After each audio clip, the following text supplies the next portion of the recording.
Boutique bijoux d'or Mossi Elengi. Boutique bijoux d'or Mossi.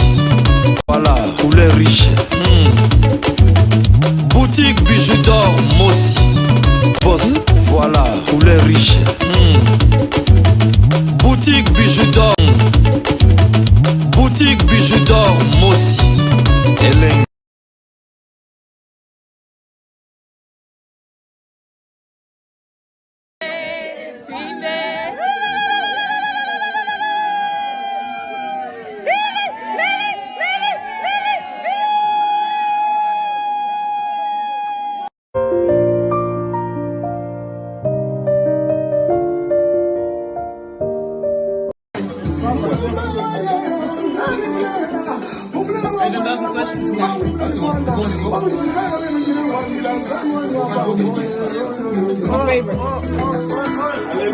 What's Gershon surname?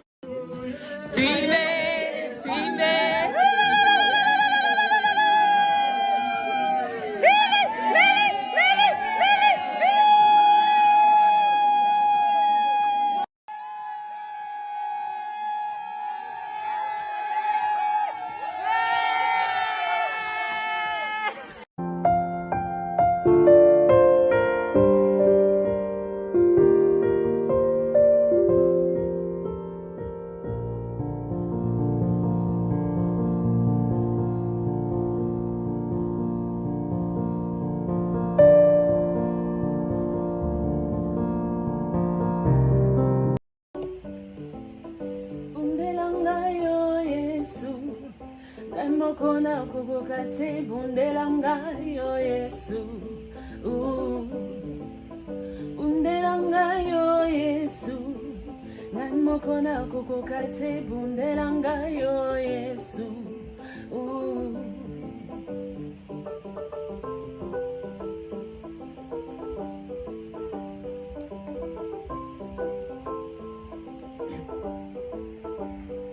Makila ezosopana na mboka ya Kongo, mitema ezopasuka mokili mobimba, tosengi yo kimia poyo mopesi na kimia, simba biso loboko e gide biso na pe, simba biso loboko e gide biso na pe, batela baninga e nengo batelanga Yesu e tata ponga pe nazali Kongo. Yesu pona mboka na ngai papa toleli pe mingi e kuna na esta Kongo, papa mabundi pe mingi e yawe kota bitumba na biso yaya bundela biso yo yo yo Yesu yo.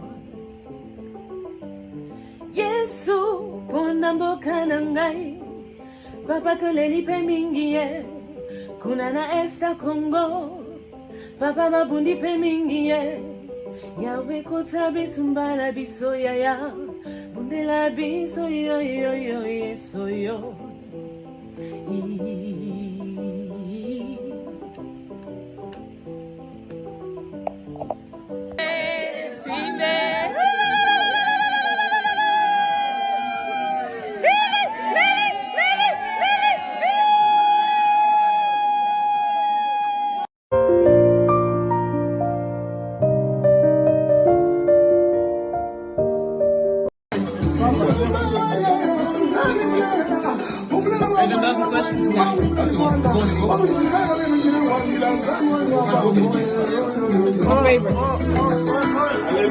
What's Gershon surname?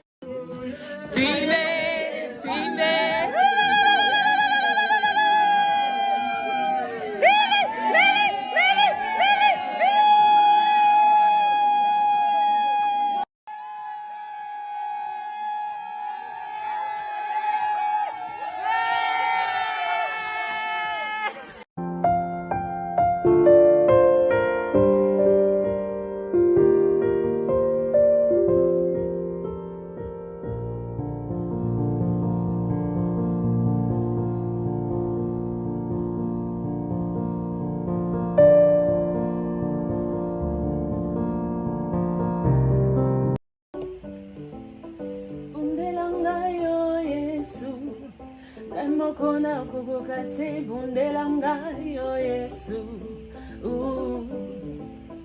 Bundela ngayo Yesu. Ngan mokona kokokate bundela ngayo Yesu.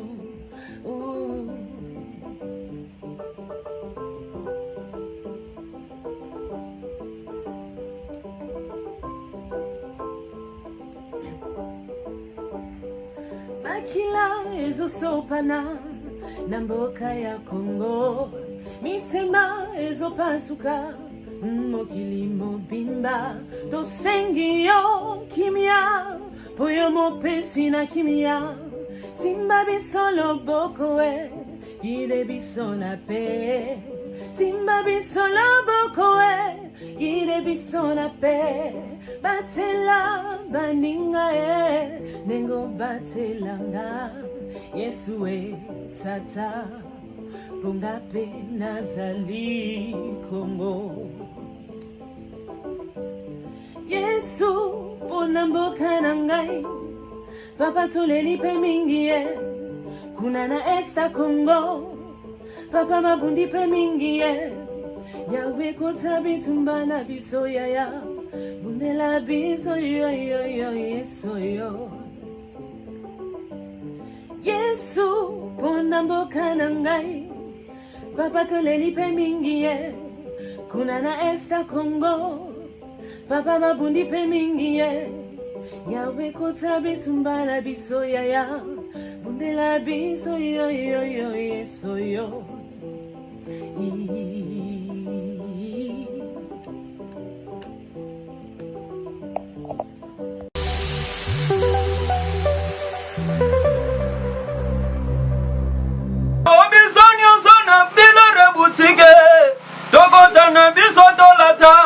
Voyant Simba Bogar Tala, hey, Esalina Ndengena Yomwane, Balobi Tokota, le Lobi Sonyo Sona Bila Reboutige, Tokota Nebisoto Lata, voyant Simba Bogar Tala, Ayesalina Ndengena Yomwane. Eye na kati ya Matonge, maison de passage na biso. Maison de passage na biso ya Goyo, maison de passage na biso ezana ba climatiseur, ezali climatisé. Maison de passage na biso ezana Matonge na Irebu A37. Maison de passage na biso tozana ba appartement où ezali ya 2 chambres, salon, cuisine. Tous les 2 chambres on ezana ba toilette na kati. Maison de passage na biso tozali na appartement oyo ezali kaka salon, salle de bain, chambre na cuisine. Tozali lisusu na appartement na biso oyo ezali appartement ya pamba lokola chambre na toilette na oyo salle de bain na ona kati. Chambre oyo ezali ya pamba oyo ezaka na salle de bain okoyamba bapaya na yo na kati. Chambre oyo ezali chambre, salon, cuisine. Salon ezali ya munene comme okoyamba bapaya na yo na kati, comme okoki koyamba bapaya na yo libanda. Mai na biso ebimaka kitoko. Courant na biso toza na balune ebele. Toza na groupe na biso soki courant ekei totie essence na kati ya groupe. Ndako na biso ezali sécurité, ezala sécurité ya makasi. Maison de passage na biso na Matonge toza kobengisa bino. Mwana nyonso tu ya poto. Benga numéro oyo ozomona, réserver place na yo pona ozwa place na yo ya kolala. Na kati ya maison de passage na biso tozali na boutique. Boutique oyo bazoteka ba duvet, bazoteka nyonso tu na kati ya boutique wana. Tozali lisusu na nini voiture autotie na disposition na bino batu bozoya na kati ya maison de passage na biso auto bengi yango Bidor. Contactez Bijou d'Or TV. Contactez numéro oyo moni, réservez place na yo. Ozwa place na yo avant parce que ba place na biso mingi eza kozala toujours occupé. Benga avant zwa place na yo. Okozala jamais déçu. Merci.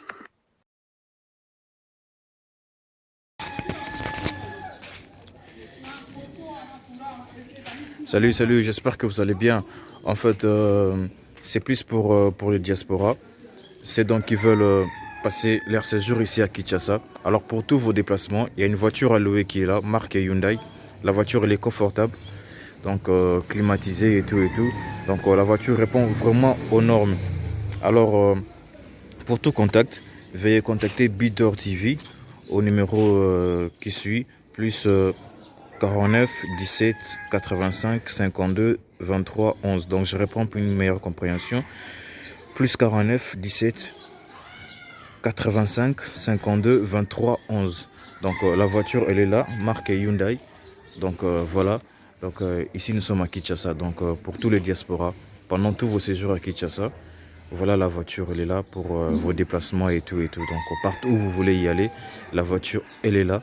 Donc vraiment, veuillez contacter Bidor TV et vous ne serez pas déçus. Merci et bye.